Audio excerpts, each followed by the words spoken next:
68세 된 시어머니를 문 앞에 세워두고 들어오지 못하게 한 당신이 사람이야? 아픈 노인을 복도에 버려두는 게 사람이 할 짓이야? 나는 현실적으로 생각한 거야. 현실적? 좋아, 그럼 나도 현실적으로 말할게. 당신 짐 싸서 나가. 못 들었어? 짐 싸서 당장 나가라고. 당신 같은 사람과는 더 이상 못 살겠어. 우리 엄마한테 그런 짓을 한 당신을 어떻게 믿고 살아? 엄마, 할머니 없는 집에서 살기 싫어요. 싫어요. 할머니한테 나쁘게 한 엄마 싫어요. 민재야, 엄마가 설명해 줄게. 설명할 게 뭐가 있어? 엄마는 할머니보다 자기가 더 중요한 사람이야. 안녕하세요. 오늘도 따뜻한 이야기로 찾아뵙게 되어서 반갑습니다. 오늘 들려드릴 이야기는 한 가족에게 닥친 시련에 관한 이야기입니다. 68세 어머니가 수술을 받아야 하는 상황에서 벌어지는 일인데요. 도대체 이 가족에게 무슨 일이 생겼을까요? 과연 아들은 어떤 선택을 하게 될까요? 끝까지 함께 해주시기 바랍니다. 지금 어느 지역에서 시청하고 계신지 댓글로 남겨주세요. 구독과 좋아요 버튼은 무료이니까 꼭 눌러주시면 큰 힘이 됩니다. 그럼 이야기 시작하겠습니다. 경기도 외곽의 작은 전원주택에서 이른 새벽이 밝아오고 있었습니다. 창밖으로는 아직 서리가 내려앉은 마당이 보이고 멀리서는 닭 우는 소리가 쓸쓸하게 들려왔습니다. 김순자는 침대에서 몸을 뒤척이며 또다시 잠 못 이루는 밤을 보냈습니다. 아이고, 또 밤새 허리 때문에 잠을 설쳤네. 68세의 순자는 평생을 농사와 허드렛 일로 살아오며 몸을 혹사해왔습니다. 20살부터 시작해서 48년 동안 논밭에서 허리를 구부려 일하고 장터에서 채소를 팔며 생계를 이어왔던 그녀의 몸은 이제 한계에 다다른 듯 했습니다. 몇 달 전부터 허리 통증이 심해져 밤마다 끙끙 앓고 있었습니다. 새벽 5시가 되자 순자는 천천히 몸을 일으켜 세웠습니다. 허리를 펴려고 하니 찌릿한 통증이 번개처럼 온몸을 휘감았습니다. 이러다가 정말 큰일 나겠구나. 부엌으로 나가 물을 끓여 차를 우려내며 순자는 깊은 생각에 잠겼습니다. 벽에 걸린 달력을 보니 오늘이 목요일이었습니다. 내일은 병원에 가서 검사 결과를 들어야 하는 날이었습니다. 마루에 앉아 찻잔을 들고 있던 순자의 머릿속에는 어제 병원에서 들은 의사의 말이 계속 맴돌았습니다. 어머님, 허리뼈 사이 연골이 완전히 눌려서 신경을 압박하고 있어요. 이대로 두면 다리도 못 쓰게 될 수 있습니다. 당장 수술이 필요해요. 의사는 이 동네 작은 병원으로는 한계가 있다며 서울에 있는 큰 병원으로 가야 한다고 했습니다. 수술 전 검사부터 시작해서 수술, 그리고 회복 기간까지 최소한 한 달은 서울 근처에서 지내야 한다는 말도 덧붙였습니다. 허리 수술을 하려면 병원 가까운 데서 지내야 하는데 혼자선 도저히 감당 못하겠구나. 순자는 찻잔을 입가에 대고 한 모금 마셨습니다. 따뜻한 차가 목구멍으로 넘어가면서 잠시 마음이 편해졌지만 곧 현실의 무게가 다시 어깨를 짓눌렀습니다. 이 시골집은 남편과 함께 30년 전인 1994년에 지은 곳이었습니다.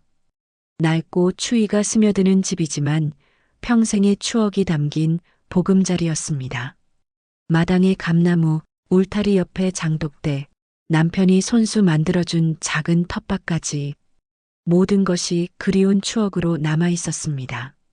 하지만 남편은 이미 10년 전에 세상을 떠났고 이제 그녀에게는 서울에 사는 아들 준호밖에 없었습니다.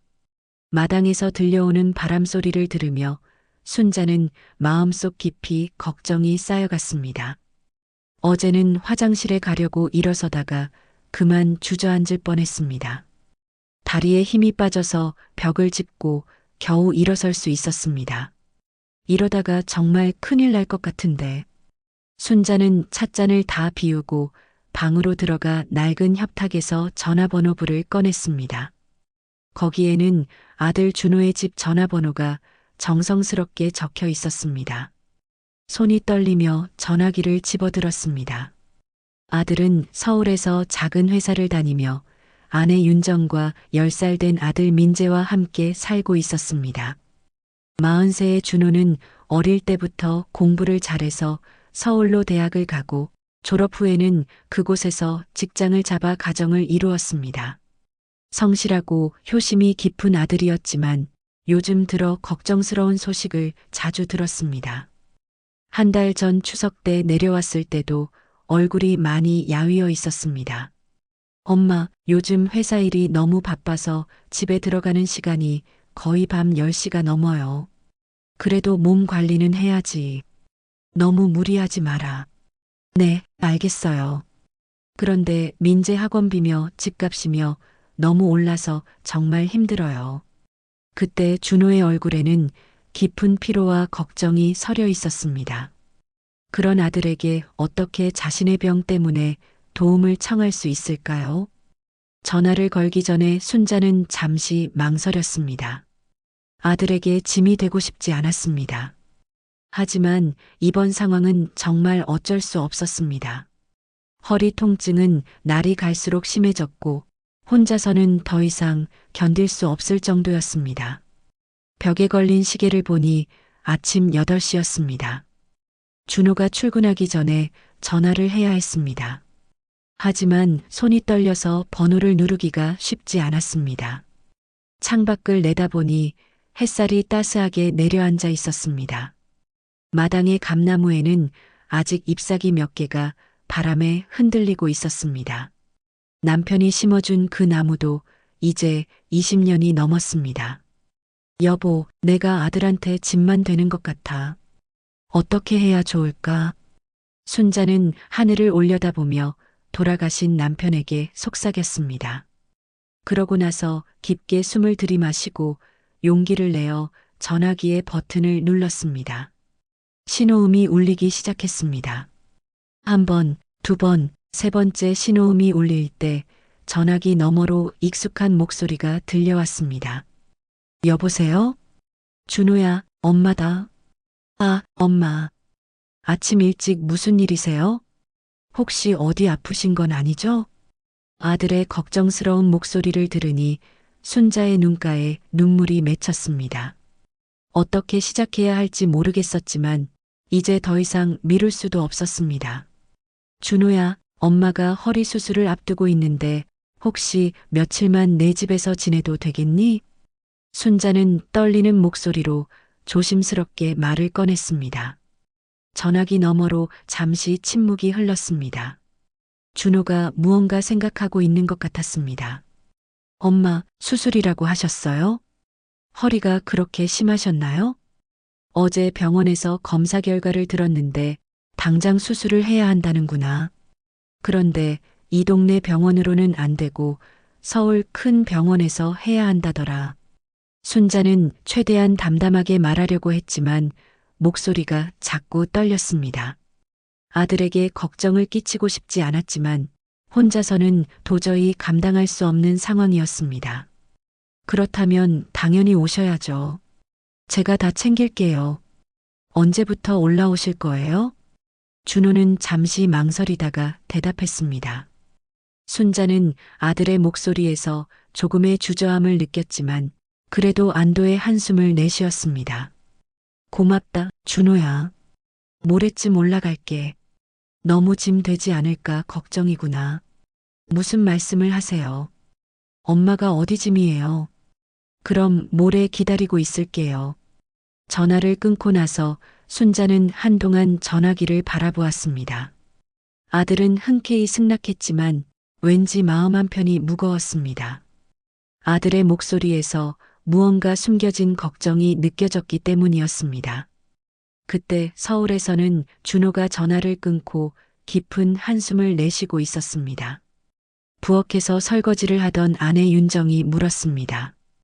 누구 전화였어? 엄마야. 허리 수술을 하신다고 우리 집에 며칠 계시겠다고 하시는데 윤정의 손이 멈췄습니다. 설거지하던 그릇을 조심스럽게 협탁에 내려놓고 준호를 돌아보았습니다. 뭐라고? 어머니가 우리 집에 들어오신다고? 수술이라고 해도 병원은 병원에서 알아서 하셔야지. 윤정의 목소리가 점점 높아졌습니다. 37세의 윤정은 평소에도 시어머니와의 관계에서 스트레스를 많이 받고 있었습니다. 명절 때마다 내려가서 음식 준비며 뒷정리며 온갖 일을 도맡아 해야 했고, 그럴 때마다 시어머니는 자신을 며느리라기보다는 도우미 정도로 여기는 것 같았습니다. 여보, 그래도 엄마가 아프시잖아. 며칠만이야. 며칠만이라고? 너는 매일 회사 가고 없을 텐데 누가 돌봐드려? 나야? 나도 회사 다니고 민재 뒷바라지 해야 하는데 언제 어머니까지? 윤정의 목소리는 단호했습니다. 결혼한 지 12년이 지났지만 시어머니와의 관계는 여전히 어려웠습니다. 특히 요즘처럼 경제적으로 힘든 상황에서는 더욱 부담스러웠습니다. 집은 우리 부부랑 아이만 사는 공간이야. 시댁 식구가 들어오는 건 절대 안 돼. 준호는 아내의 단호한 말에 당황했습니다. 평소에도 윤정이 자신의 어머니를 그리 반기지 않는다는 걸 알고 있었지만 이렇게 확실하게 반대할 줄은 몰랐습니다. 여보, 그래도 내 엄마인데. 정말 며칠만이야. 수술하고 나면 바로 내려가실 거야. 안 돼. 절대 안 돼. 윤정은 고개를 저으며 부엌에서 나가버렸습니다. 준호는 혼자 남아 머리를 감지고 앉았습니다. 사랑하는 아내와 평생 고생한 어머니 사이에서 어떻게 해야 할지 모르겠었습니다. 거실에서는 10살 된 아들 민재가 숙제를 하고 있었습니다. 부모의 대화를 듣고 있던 민재는 조심스럽게 아버지에게 다가왔습니다. 아빠, 할머니가 아프시다고 했어? 응, 할머니가 허리가 아프셔서 수술을 하셔야 해. 그럼 할머니가 우리 집에 오시는 거야? 나는 할머니 좋아하는데. 민재의 순수한 말에 준호의 마음이 더욱 복잡해졌습니다. 아이는 할머니를 좋아했습니다. 명절 때마다 할머니가 해주시는 음식도 좋아하고 할머니가 들려주시는 옛날 이야기도 좋아했습니다. 민재야, 할머니가 많이 아프시니까 조용히 해드려야 해. 알겠어, 아빠. 그런데 엄마는 왜 화가 났어? 준호는 아들의 질문에 대답할 수 없었습니다. 어떻게 설명해야 할지 막막했습니다. 저녁 식사 시간이 되었지만 집안 분위기는 무거웠습니다. 윤정은 말없이 밥을 차리고 준호는 어떻게 말을 꺼내야 할지 모르겠어서 조용히 있었습니다. 민재만 혼자 이야기를 하려고 했지만 부모의 표정을 보고는 입을 다물었습니다. 여보, 다시 한번 생각해봐. 엄마가 정말 많이 아프시나 봐. 준호가 조심스럽게 말을 꺼냈습니다. 나도 생각해봤어. 그런데 정말 안 돼. 우리 살림살이가 어떤지 너도 알잖아. 민재 학원비에 대출 이자에 생활비에. 거기다 환자까지 돌볼 여유 없어. 윤정의 말에는 절실함이 묻어 있었습니다. 실제로 이 집의 경제 상황은 넉넉하지 않았습니다. 준호의 월급만으로는 서울에서 아이를 키우며 살아가기가 빠듯했습니다. 그리고 솔직히 말하면 어머니가 오시면 내가 모든 걸 다 해드려야 해. 너는 회사 가고 없으니까. 나 혼자서 어머니 병간호에 집안일에 민재 돌보기까지 어떻게 해? 윤정의 말은 현실적이었습니다. 하지만 준호에게는 그것보다 더 중요한 것이 있었습니다. 평생 자신을 위해 희생해온 어머니였습니다. 그날 밤 준호는 잠을 이루지 못했습니다. 옆에서 자는 아내를 바라보며 깊은 고민에 빠졌습니다. 어떻게 해야 모든 사람이 행복할 수 있을까? 하지만 답은 쉽게 나오지 않았습니다. 이틀 뒤 토요일 오후 순자는 손에 약봉지와 작은 여행 가방 하나를 들고 서울행 버스에서 내렸습니다. 허리 통증 때문에 긴 여행이 힘들었지만 아들이 기다리고 있다는 생각에 용기를 낼 수 있었습니다. 지하철을 2번 갈아타고 아들이 사는 아파트 단지에 도착한 것은 오후 4시쯤이었습니다. 15층짜리 아파트 건물들이 줄지어 서 있는 모습이 시골에서 온 순자에게는 낯설기만 했습니다. 아들이 살고 있다는 8층 803호를 찾아 엘리베이터를 탔습니다. 현관 앞에 서서 순자는 잠시 숨을 고르고 벨을 눌렀습니다. 띵동, 초인종 소리가 울린 후 발자국 소리가 들려왔습니다. 문이 열리자 윤정의 얼굴이 나타났습니다. 하지만 그 얼굴에는 반가움 대신 굳어진 표정이 서려 있었습니다. 어머님, 왜 오셨어요? 미리 말씀도 안 하시고. 허리가 너무 아파서 수술 날짜 잡으러 왔는데 며칠만 지내게 해다오. 순자는 조심스럽게 말했습니다. 하지만 윤정의 표정은 더욱 차가워졌습니다. 안 됩니다. 저희 집에선 못 계세요. 윤정의 단호한 말에 순자는 당황했습니다. 아들과 통화할 때는 분명히 와도 된다고 했는데 며느리의 반응은 전혀 달랐습니다. 그런데 준호가 와도 된다고, 준호가 뭘 안다고 그런 말을 했어요. 집안 사정도 모르면서. 윤정의 목소리는 점점 높아졌습니다.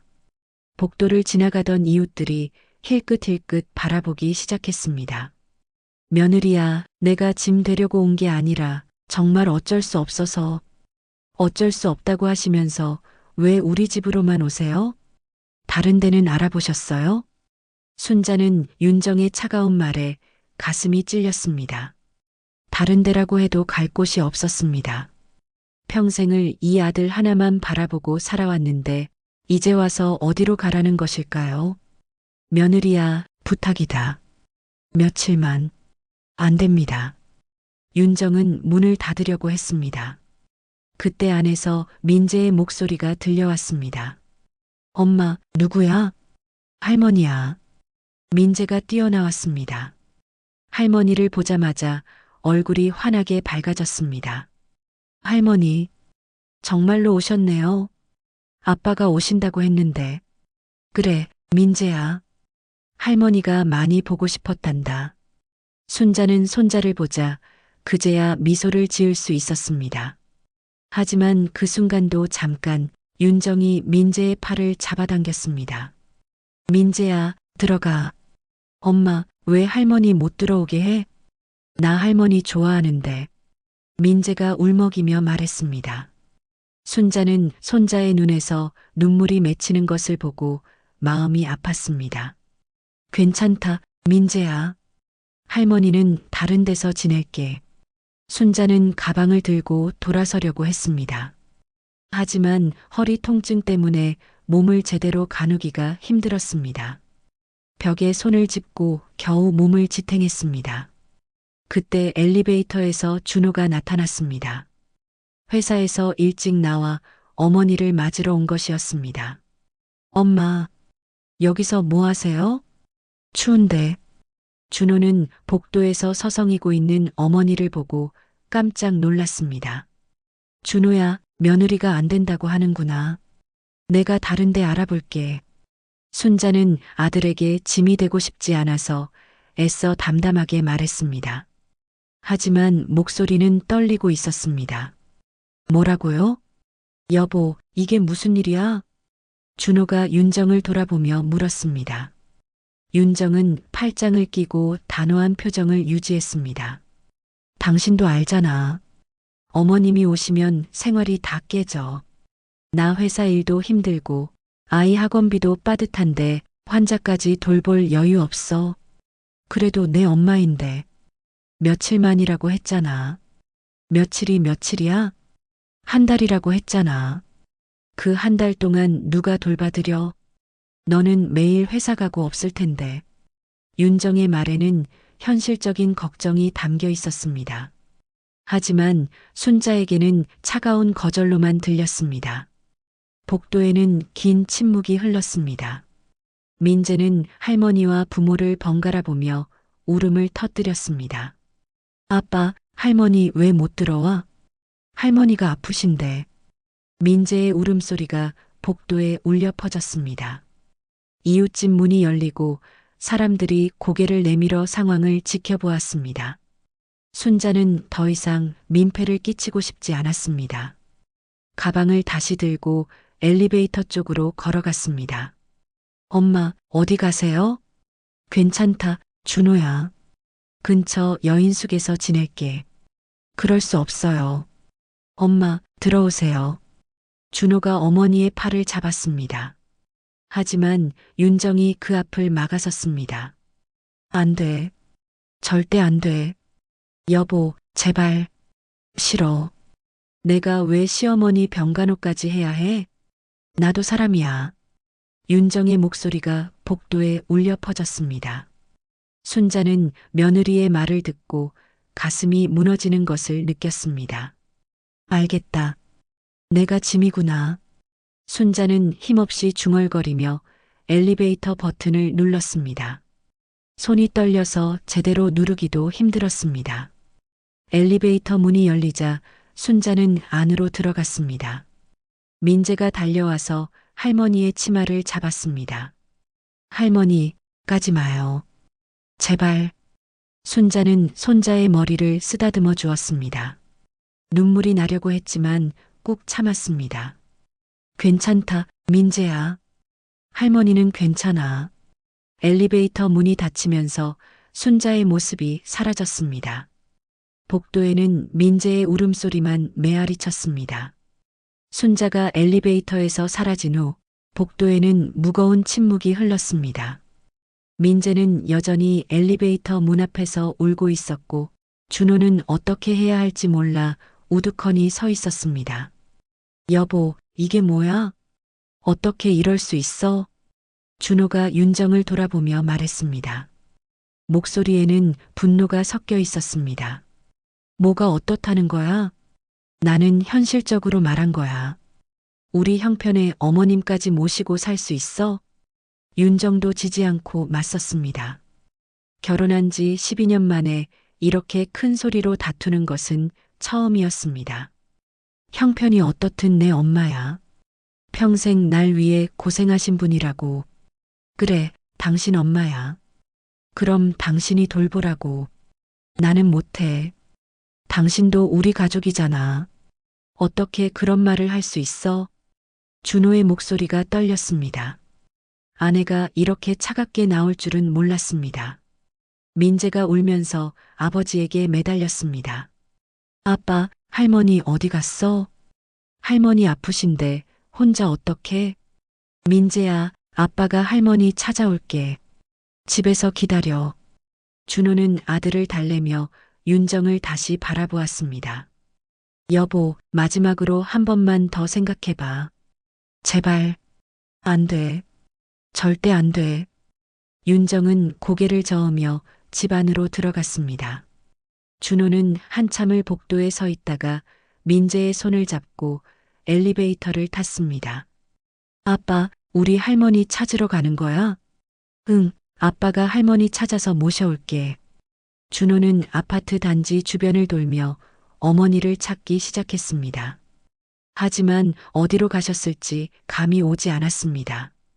근처 여인숙이라고 하셨지만 이 동네에 여인숙이 있는지도 몰랐습니다.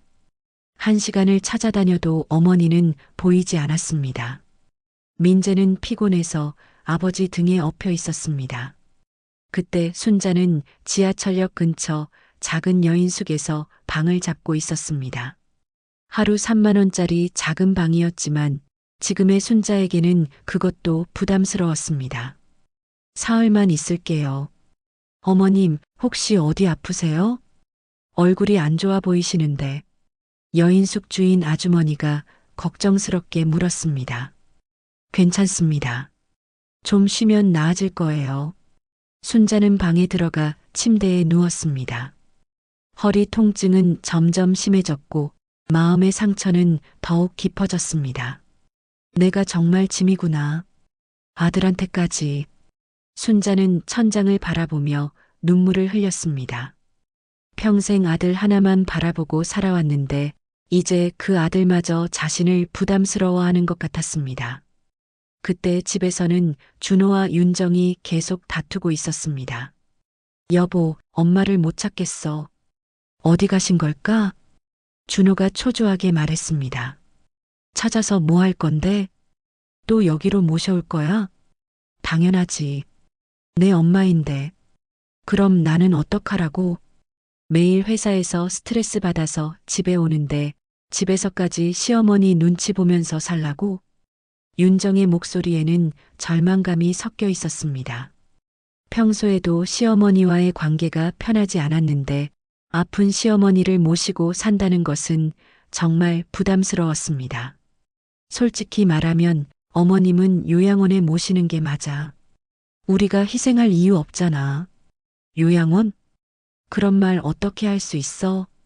준호가 소리쳤습니다. 왜 못해? 요즘 다들 그렇게 해. 우리만 희생할 필요 없어. 윤정의 차가운 말에 준호는 할 말을 잃었습니다. 결혼 전에는 이런 사람이 아니었는데 언제부터 이렇게 변한 것일까요? 그때 민재가 방에서 나왔습니다. 부모의 다투는 소리에 잠을 이룰 수 없었습니다. 아빠, 엄마, 왜 싸워? 민재야, 아무것도 아니야. 다시 들어가서 자. 준호가 아들을 달랬습니다. 아빠, 할머니는 찾았어? 아직? 할머니 혼자서 무서우실 텐데.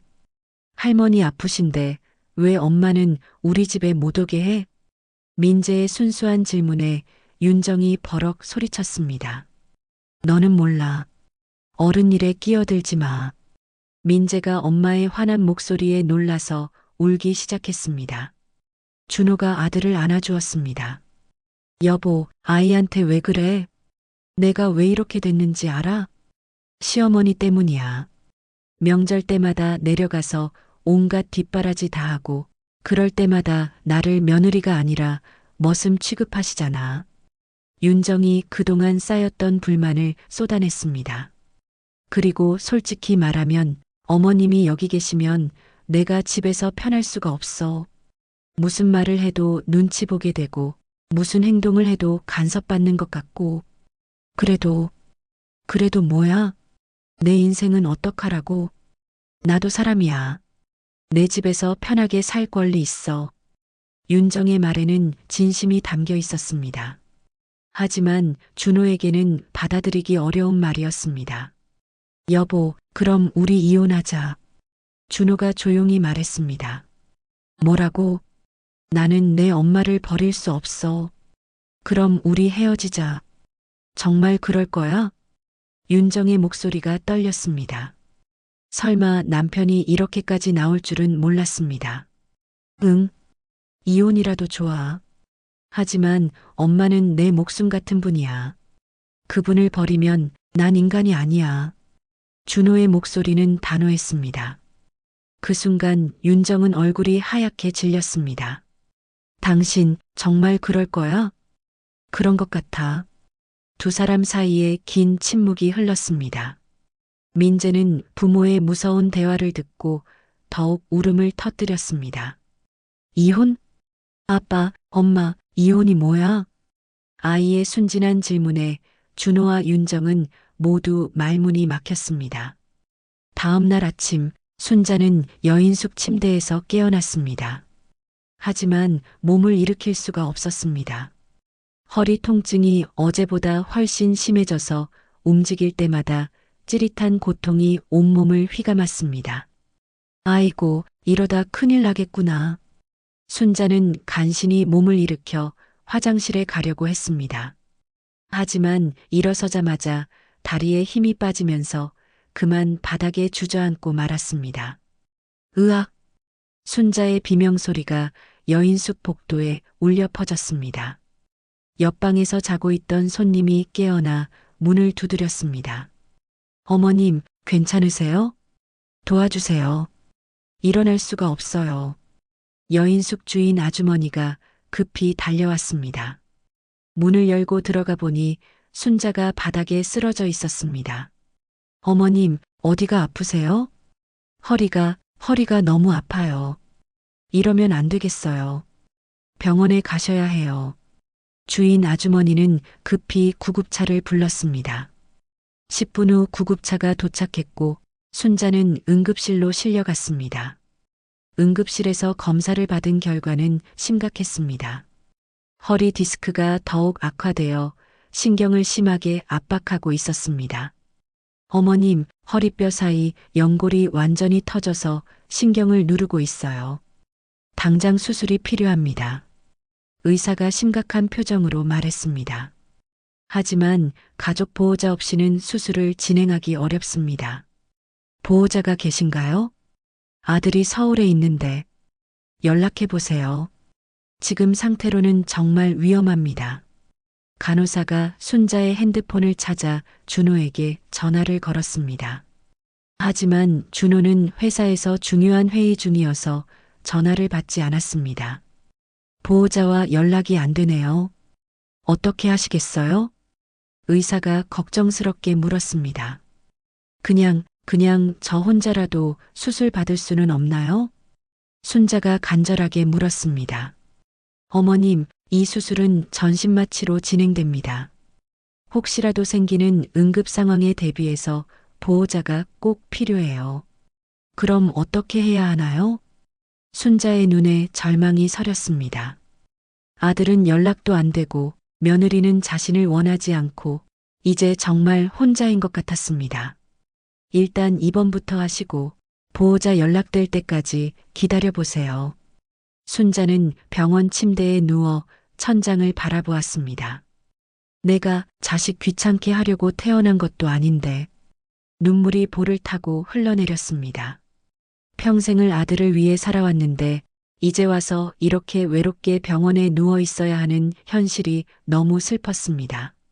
한편 집에서는 윤정이 친구와 전화 통화를 하고 있었습니다. 시어머니가 갑자기 오셨는데 집에 못 들어오시게 했어. 잘했어. 요즘 누가 시어머니랑 같이 살아? 다들 요양원 보내던데. 윤정의 친구가 격려하듯 말했습니다. 그게 맞지? 솔직히 시어머니 같은 분은 요양원에 맡기는 게 맞다고 생각해. 우리가 희생할 이유 없잖아. 당연하지.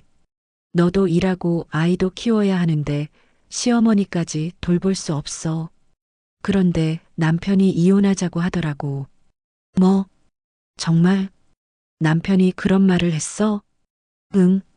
어머니를 버릴 수 없다면서. 그것도 참 웃기네. 어머니가 중요한지 아내가 중요한지 모르나 봐. 친구의 말에 윤정은 더욱 확신을 가졌습니다.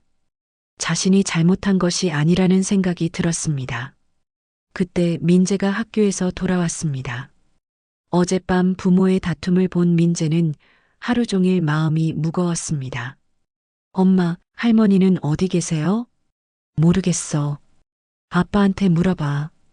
윤정은 차갑게 대답했습니다. 엄마, 할머니가 많이 아프시던데. 괜찮으실까요?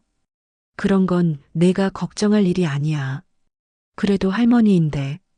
민재가 조심스럽게 말했습니다. 민재야, 너는 몰라도 돼. 어른 일이니까. 윤정은 아들의 질문이 귀찮았습니다. 하지만 민재는 포기하지 않았습니다. 엄마, 할머니가 우리 집에 오시면 안 돼요? 안 돼. 절대 안 돼. 왜요? 왜냐하면 윤정은 아이에게 어떻게 설명해야 할지 막막했습니다. 엄마가 할머니 싫어하시는 거예요? 민재의 직접적인 질문에 윤정은 당황했습니다. 그런 게 아니라 복잡해. 그때 현관문이 열리고 준호가 들어왔습니다. 얼굴이 파리해 보였습니다. 아빠, 할머니 찾으셨어요? 민재가 달려가며 물었습니다. 아직 못 찾았어. 걱정 마. 아빠가 꼭 찾을게. 준호는 아들을 달래며 윤정을 바라보았습니다. 여보, 정말 마지막으로 한 번만 더 생각해봐. 내가 무릎 꿇고 부탁할게. 준호가 정말로 무릎을 꿇으려고 했습니다. 하지만 윤정이 그 모습을 보고 더욱 화가 났습니다. 당신 지금 나한테 무릎 꿇으려고 해? 시어머니 때문에? 응, 그럴게. 일어서. 창피해. 윤정은 준호의 팔을 잡아 일으켰습니다. 그래도 안 돼. 내 대답은 변하지 않아. 그때 준호의 핸드폰이 울렸습니다. 모르는 번호였지만 급히 받았습니다. 여보세요? 어머님의 아드님이신가요? 어머님이 병원에 입원하셨는데 보호자가 필요합니다. 간호사의 목소리가 들려왔습니다. 준호의 얼굴이 하얗게 변했습니다. 네. 우리 엄마가 병원에? 네, 응급실로 실려오셨어요.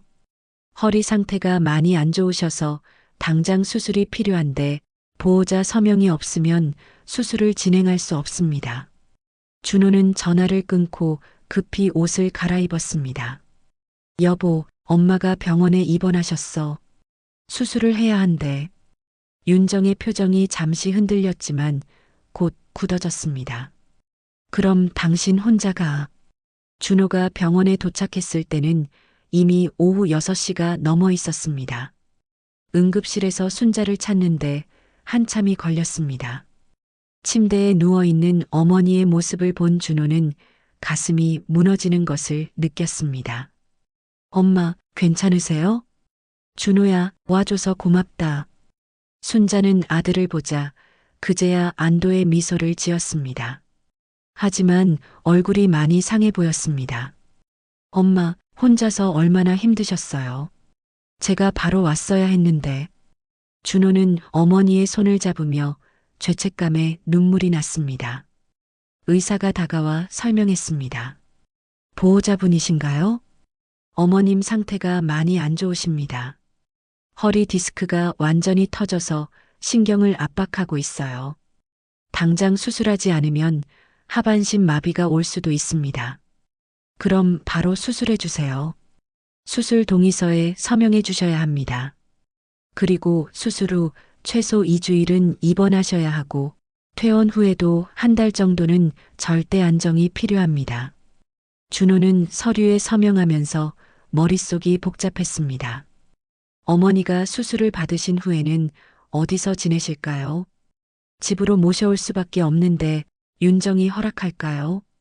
수술은 다음 날 아침에 시작되었습니다. 준호는 밤새 병원에서 지새우며 어머니를 지켰습니다. 새벽 4시쯤 순자가 깨어나 아들을 보았습니다. 준호야, 집에 가서 쉬어라. 내일 일해야지. 괜찮아요, 엄마. 제가 여기 있을게요. 윤정이한테 미안하구나. 갑자기 이런 일이 생겨서. 순자는 며느리 걱정을 했습니다. 자신 때문에 아들 부부가 다투는 것이 가장 마음 아팠습니다. 엄마, 그런 걱정 마세요. 윤정이도 이해할 거예요. 준호는 거짓말을 했습니다. 어머니에게 며느리가 자신을 거부했다는 말을 할 수는 없었습니다. 그날 아침 8시 수술실 문이 열렸습니다. 순자는 수술대에 올라가기 전에 아들에게 말했습니다. 준호야, 혹시 내가 수술에서 깨어나지 못하더라도 윤정이랑 민재 잘 돌봐라. 무슨 소리예요, 엄마. 꼭 성공하실 거예요. 하지만 순자의 마음 한편에는 불안이 자리하고 있었습니다. 68세의 나이에 받는 큰 수술이었고 혹시라도 깨어나지 못할까봐 두려웠습니다. 수술실 문이 닫히고 나서 준호는 대기실에서 기다렸습니다. 3시간이 넘게 걸리는 긴 수술이었습니다. 그 사이 집에서는 윤정이 평소와 다름없이 생활하고 있었습니다. 민재가 학교에서 돌아와 물었습니다. 엄마, 할머니는 어떻게 되셨어요? 아빠가 알아서 하겠지. 윤정은 별 관심 없다는 듯 대답했습니다. 할머니 많이 아프실까요? 모르겠어. 숙제나 해. 민재는 엄마의 차가운 반응에 마음이 상했습니다. 방에 들어가서 책상에 앉았지만 집중이 되지 않았습니다. 할머니 생각만 계속 났습니다. 저녁 9시가 되어서야 준호가 집에 돌아왔습니다. 얼굴이 지쳐 보였습니다. 어떻게 됐어? 윤정이 물었습니다. 수술은 잘 끝났어. 하지만 회복하는데 시간이 걸릴 것 같아. 그럼 언제 퇴원하셔? 2주일 정도 입원하고 그 다음에 한 달 정도는 절대 안정이래. 그럼 어떻게 할 거야? 윤정이 예상했던 질문이 나왔습니다. 우리 집에서 모셔야지. 나는 안 된다고 했잖아. 여보, 제발. 엄마가 수술까지 받으셨어. 정말 마지막 부탁이야. 준호가 간절하게 말했습니다. 하지만 그때 민재가 부모의 대화를 듣고 있다는 것을 모른 채 윤정은 친구와 통화했던 내용을 반복했습니다. 솔직히 시어머니 같은 분은 요양원에 맡기는 게 맞다고 생각해. 우리가 희생할 이유 없잖아. 요즘 누가 시어머니랑 같이 살아? 이 통화 내용을 복도에서 듣고 있던 민재는 충격을 받았습니다. 엄마가 할머니를 요양원에 보내려고 한다는 것을 알게 된 것입니다. 민재는 조용히 자신의 방으로 들어가 이불을 뒤집어 쓰고 울었습니다. 할머니, 할머니. 10살짜리 아이에게는 어른들의 복잡한 사정을 이해하기 어려웠습니다. 그저 아프신 할머니가 혼자 계시다는 것만 마음 아팠습니다. 다음 날 아침, 민재는 평소보다 일찍 일어나 부모님이 자고 있는 방문 앞에 섰습니다. 어젯밤 들었던 엄마의 말이 계속 머릿속을 맴돌았습니다. 할머니를 요양원에 보낸다는 그 무서운 말이었습니다. 민재는 용기를 내어 아버지를 깨웠습니다. 아빠, 일어나세요. 응? 민재야, 아직 일찍인데 왜 깼어? 준호가 눈을 비비며 일어났습니다. 아빠, 할머니한테 가고 싶어요. 할머니한테? 왜 갑자기? 그냥 할머니가 혼자 계시면 무서우실 것 같아서요. 민재의 순수한 말에 준호의 가슴이 뜨거워졌습니다. 어린 손자조차 할머니를 걱정하고 있는데 정작 어른들은 무엇을 하고 있는 것일까요? 그래, 아빠랑 같이 할머니 보러 가자. 준호는 민재와 함께 병원으로 향했습니다. 지하철에서 민재가 조용히 말했습니다. 아빠, 엄마가 할머니를 요양원에 보내려고 한다는 게 정말이에요? 준호는 깜짝 놀라 아들을 바라보았습니다. 민재야, 그런 말 어디서 들었어? 어젯밤에 엄마가 전화하는 거 들었어요. 할머니를 요양원에 보내는 게 맞다고 하더라고요. 민재의 말에 준호는 충격을 받았습니다. 윤정이 아이 앞에서까지 그런 이야기를 했다는 것이 믿어지지 않았습니다. 아빠, 요양원이 뭐예요? 할머니, 할아버지들이 모여서 지내는 곳이야. 할머니가 거기 가시면 우리랑 못 사는 거예요? 그런 거지. 싫어요. 할머니는 우리랑 같이 살아야 해요. 민재가 눈물을 글썽이며 말했습니다. 병원에 도착해서 순자를 만난 민재는 할머니 품에 안겼습니다. 할머니, 아프지 마세요. 민재가 지켜드릴게요. 고맙다, 민재야. 할머니는 괜찮아. 순자는 손자를 품에 안으며 눈물을 참았습니다. 준호는 의사와 상담을 했습니다. 어머님 수술은 성공적이었습니다. 하지만 완전히 회복하려면 시간이 필요해요. 퇴원 후에도 절대 안정이 필요하고 가족들의 세심한 관리가 있어야 합니다. 알겠습니다. 준호는 마음을 굳혔습니다. 어떤 일이 있어도 어머니를 모셔야겠다고 다짐했습니다. 병원에서 집으로 돌아가는 길에 민재가 아버지에게 말했습니다. 아빠, 할머니를 우리 집으로 모셔오세요. 민재야, 그런데 엄마가. 아빠가 엄마한테 말씀드려 보세요. 할머니가 정말 많이 아프시잖아요. 민재의 말에 준호는 결심을 굳혔습니다. 집에 도착하자 곧바로 윤정과 마주했습니다. 여보, 더 이상 못 참겠어. 우리 엄마 집에 모시고 올 거야. 뭐라고? 나랑 이혼하자는 거야? 윤정이 벌떡 일어나며 소리쳤습니다. 이혼이라도 좋아. 하지만 엄마는 내 목숨 같은 분이야. 그분을 버리면 난 인간이 아니야. 준호의 목소리는 확고했습니다. 지난 이틀 동안 많은 생각을 했습니다. 어머니가 병원에 혼자 누워 계시는 모습을 보면서 자신이 얼마나 잘못 생각하고 있었는지 깨달았습니다. 당신 정말 미쳤어? 시어머니 때문에 가정을 포기하겠다고? 가정? 엄마를 버리는 게 가정이야? 그런 가정이라면 차라리 없는 게 나아. 준호가 단호하게 말했습니다. 당신 지금 정신 나간 거 아니야? 아니야. 지금까지 내가 정신이 나가 있었어. 평생 날 키워주신 엄마를 이런 식으로 대하다니. 준호는 어린 시절의 기억들이 떠올랐습니다. 비 오는 날 젖은 우비를 입고 논밭에서 일하던 어머니의 모습, 자신의 학비를 위해 밤늦게 부업을 하시던 어머니의 모습, 아플 때마다 밤새 간병해 주시던 어머니의 모습. 엄마는 평생 날 위해 희생하셨어. 이제 내가 엄마를 지켜드릴 차례야. 그럼 나는? 내 인생은? 나도 희생해야 해?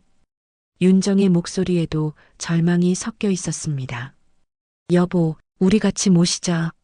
내가 최대한 도울게. 안 돼. 나는 절대 못해. 그때 민재가 부모 사이로 뛰어들었습니다. 엄마, 아빠, 그만 싸워요. 할머니 때문에 이혼하면 안 돼요. 민재가 울부짖었습니다. 아빠, 왜 할머니 내쫓았어? 할머니 혼자 병원에 계시잖아요. 나는 할머니랑 같이 있고 싶어요. 민재의 절규에 준호는 그제야 정신이 번쩍 들었습니다. 자신이 무엇을 하고 있었는지, 무엇이 진짜 중요한 것인지 깨달았습니다.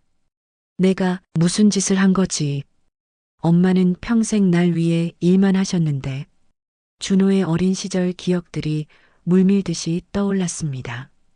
가난했던 집안 형편에도 불구하고 자신을 대학까지 보내주신 어머니, 자신이 결혼할 때까지 평생 모은 돈을 모두 내어주신 어머니, 손자가 태어났을 때 기뻐하며 직접 뜨개질로 만들어주신 작은 옷들. 엄마는 내 전부야. 그분 없이는 오늘의 내가 있을 수 없어. 준호는 눈물을 흘리며 말했습니다. 그 순간 윤정은 남편의 진심을 보았습니다. 하지만 여전히 받아들이기 어려웠습니다. 그럼 나는 정말 어떡하라고? 윤정의 목소리가 떨렸습니다. 엄마, 할머니 없는 집에서 살기 싫어요. 민재가 외쳤습니다. 그 말에 윤정은 무너진 듯 바닥에 주저앉았습니다. 윤정이 바닥에 주저앉은 모습을 본 준호는 더 이상 망설이지 않았습니다. 민재가 울고 있는 모습을 보며 마음속 깊이 분노가 치솟았습니다. 여보, 일어나. 준호가 차가운 목소리로 말했습니다. 왜? 윤정이 고개를 들어 남편을 바라보았습니다. 이제 확실하게 말할게. 엄마는 내일 퇴원하시면 바로 우리 집으로 모셔올 거야. 당신 정말 미쳤어? 미쳤다고? 그래, 나 미쳤어. 지금까지 당신 같은 인간 때문에 내 엄마 외면한 내가 미쳤어. 준호의 목소리가 점점 높아졌습니다. 당신 같은 인간? 당신 지금 나한테 뭐라고 한 거야? 사실을 말한 거야. 당신은 인간이 아니야. 준호가 폭발했습니다. 68세 된 시어머니를 문 앞에 세워두고 들어오지 못하게 한 당신이 사람이야? 아픈 노인을 복도에 버려두는 게 사람이 할 짓이야? 나는 현실적으로 생각한 거야. 현실적? 좋아. 그럼 나도 현실적으로 말할게. 준호가 윤정을 똑바로 바라보며 말했습니다. 당신 짐 싸서 나가. 뭐라고? 못 들었어? 짐 싸서 당장 나가라고. 준호의 단호한 말에 윤정은 깜짝 놀랐습니다. 당신 정신 나갔어? 정신 나간 건 당신이야. 68세 된 시어머니한테 요양원 가라고 하는 당신이 정신 나간 거야. 그게 뭐가 잘못된 거야? 윤정이 끝까지 우겼습니다. 뭐가 잘못됐냐고? 당신 부모가 아프면 어떻게 할 거야? 똑같이 요양원에 보낼 거야? 그건 다른 문제야. 다른 문제? 당신 부모는 소중하고 내 엄마는 짐이라는 거지? 준호는 더 이상 참을 수 없었습니다. 좋아. 확실하게 해주겠어. 준호는 방으로 들어가 윤정의 옷가지들을 꺼내기 시작했습니다. 당신 뭐 하는 거야? 짐 싸주는 거야. 당신이 안 나가면 내가 싸줄게. 당신 정말 나를 내쫓는 거야? 응. 당장 나가. 준호의 눈빛은 차가웠습니다. 당신 같은 사람과는 더 이상 못 살겠어. 우리 엄마한테 그런 짓을 한 당신을 어떻게 믿고 살아? 여보, 제발. 다시 생각해봐. 윤정이 갑자기 애원하기 시작했습니다. 다시 생각할 게 뭐가 있어? 당신이 우리 엄마한테 한 짓 생각하면 구역질나. 나는 잘못한 거 없어. 우리 형편을 생각해서 한 말이야. 형편? 당신이 명품 가방 사고, 비싼 화장품 사고, 친구들이랑 외식할 돈은 있으면서 아픈 시어머니 모실 돈은 없다는 거야? 준호는 윤정의 소비 습관을 낱낱이 까발렸습니다. 그건 뭐야? 당신 사치는 괜찮고 내 엄마는 짐이라는 거야? 윤정은 할 말을 잃었습니다. 그때 민재가 아버지에게 달려가 매달렸습니다. 아빠, 왜 할머니 내쫓았어? 할머니 혼자 병원에 계시잖아요. 그래, 민재야. 아빠가 잘못했어. 이제 할머니 모셔올게. 정말이에요? 응. 그리고 엄마는 이제 우리랑 안 살 거야. 민재가 순간 당황했습니다. 왜요? 엄마가 할머니를 싫어하거든. 엄마, 할머니 없는 집에서 살기 싫어요. 민재가 울면서 외쳤습니다. 민재야, 엄마가. 윤정이 아들에게 다가가려고 했지만 민재는 아버지 뒤로 숨었습니다. 싫어요. 할머니한테 나쁘게 한 엄마 싫어요. 민재의 말에 윤정은 충격을 받았습니다. 하지만 여전히 자신이 잘못했다고 생각하지 않았습니다. 민재야, 엄마가 설명해 줄게. 설명할 게 뭐가 있어? 준호가 끼어들었습니다. 민재야, 엄마는 할머니보다 자기가 더 중요한 사람이야. 그래서 아픈 할머니를 내쫓은 거야. 아빠, 사실을 말하는 거야. 준호는 가방에 윤정의 옷들을 집어넣었습니다. 당신 친정으로 가든지 어디든지 가. 우리는 엄마랑 민재랑 잘 살 거야. 당신 정말 이럴 거야? 12년을 같이 살았는데? 12년? 그 12년 동안 당신이 우리 엄마한테 어떻게 했는지 나는 다 기억해. 준호는 가방을 윤정 앞에 던졌습니다. 이제 끝이야. 나가. 나 정말 갈 거야? 당연히 가야지. 당신 같은 사람이 우리 집에 있으면 엄마가 불편하셔. 윤정은 마지막으로 민재를 바라보았습니다. 민재야, 엄마랑 같이 갈래? 하지만 민재는 고개를 저었습니다. 싫어요. 저는 아빠랑 할머니랑 같이 있을 거예요. 윤정의 얼굴에 절망이 스며들었습니다. 하지만 준호는 더 이상 동정하지 않았습니다. 자업자득이야. 당신이 선택한 결과야. 윤정은 가방을 들고 현관으로 나갔습니다. 문을 나서기 전에 마지막으로 돌아보았지만 준호는 등을 돌리고 있었습니다. 문이 닫히는 소리와 함께 윤정은 집에서 사라졌습니다. 다음 날 준호는 병원에 가서 어머니를 모셔왔습니다. 엄마, 이제 우리 집이에요. 편하게 지내세요. 윤정이는 가족이 되고 싶지 않다고 해서 보냈어요. 순자는 며느리가 떠났다는 소식에 복잡한 감정을 느꼈습니다. 하지만 아들의 결정을 존중했습니다. 괜찮다, 준호야. 너 이렇게 지켜주니 내가 더 이상 뭘 바라겠니? 그날부터 준호와 민재, 그리고 순자는 진정한 가족으로 살아갔습니다. 비록 윤정은 없었지만 서로를 아끼고 사랑하는 마음만으로도 충분했습니다. 할머니, 저희가 할머니 지켜드릴게요. 민재가 할머니 손을 잡으며 말했습니다. 고맙다, 우리 민재. 순자는 진정한 가족의 사랑 속에서 마음의 평화를 찾을 수 있었습니다. 아들의 용기 있는 선택 덕분에 마지막 남은 인생을 따뜻하게 보낼 수 있게 되었습니다. 그리고 윤정은 자신의 선택에 대한 대가를 치르며 홀로 새로운 삶을 시작해야 했습니다. 오늘 이야기는 여기서 마무리됩니다. 아들이 어머니를 지키기 위해 내린 결단, 어떻게 보셨나요? 가족이라는 이름으로 과연 어디까지 참아야 할까요? 여러분들의 생각은 어떠셨는지 댓글로 들려주세요. 비슷한 경험이 있으시다면 이야기도 나눠주시고요. 오늘도 끝까지 함께 해주셔서 감사합니다. 구독과 좋아요는 무료이니까 꼭 눌러주시고 다음에도 좋은 이야기로 찾아뵙겠습니다. 감사합니다.